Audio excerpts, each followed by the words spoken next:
আসসালামু আলাইকুম ওয়া রাহমাতুল্লাহি ওয়া বারাকাতুহু।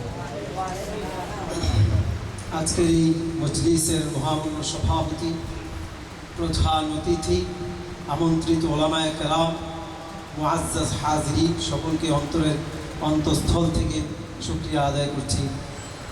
প্রিয় উপস্থিতি, আমার তালিবুল ইলম শরীফুল ইসলাম যে বক্তৃতা করেছে সেটাই আমি আপনাদেরকে শোনাচ্ছি।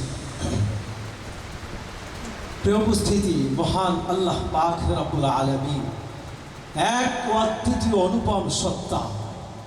যদি জিজ্ঞেস করা হয় এই আসমান কে সৃষ্টি করেছেন, এই জমিন কে বিছিয়ে দিয়েছেন, সাগর ও মহাসাগর কে প্রবাহিত করেছেন, সবুজ বৃক্ষের সারি কে সাজিয়েছেন, চাঁদের বুকে জ্যোৎস্না কে ঠেলে দিয়েছেন, সকলের উদ্দীপ্ত জবাব এক অদ্বিতীয় অনুপম সত্তা মহান আল্লাহ পাক রব্বুল আলামিন।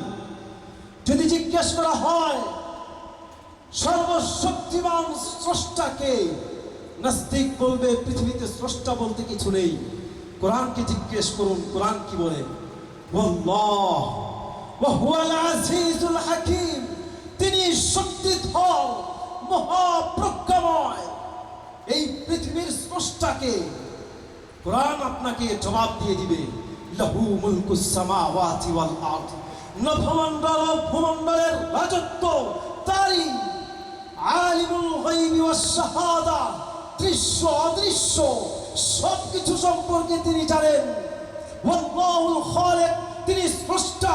আল বারি, তিনি উদ্ভাবক। আল মুসাব্বির, তিনি রূপদাতা। লাহুল আসমাউল হুসনা, সর্বোত্তম নামসমূহ তারই জন্য নিবেদিত। সূর্য চন্দ্রকে কে আলো দান করেছেন? নাস্তিক বলবে ইস্টুলার সাথে ফিস্টুলা সংযোগ হওয়ার কারণে চন্দ্র সূর্য আলোকিত হয়েছে।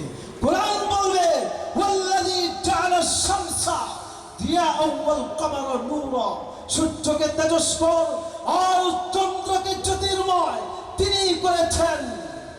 সমগ্র পৃথিবীর ইতিহাস সাক্ষী, আল্লাহ তাআলা সমগ্র পৃথিবী সৃষ্টি করেছেন।